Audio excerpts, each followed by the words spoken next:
अस्सलाम वालेकुम class prep. Today we are going to start our next work that is jod tod. तो बाप के हम तोड़ करेंगे, जैसे कि हमें साउंड से आवाज़ आ रही होती है, साउंड से समझ आ रही होती है। ब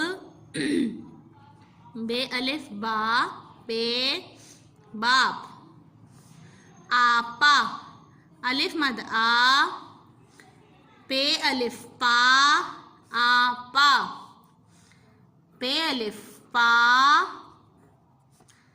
पे अलिफ पा पापा।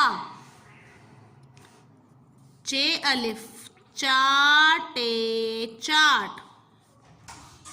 ओके, चे अलिफ चा चे अलिफ चा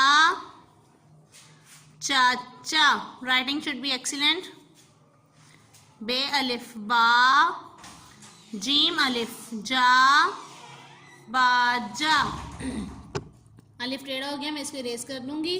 इसी तरह आपने जब काम करना है तो जो वर्ड आपको लगे कि आपका ज़रा सा भी रॉन्ग हुआ है, आपने फ़ौरन उसको इरेज करना है और दोबारा राइट करना है। So your writing should B excellent in each and every word. Okay, now look it again. बाप आपा पापा चाट चाचा बाजा। ठीक है, तो ये आपके आज के तोड़ जोड़ हैं।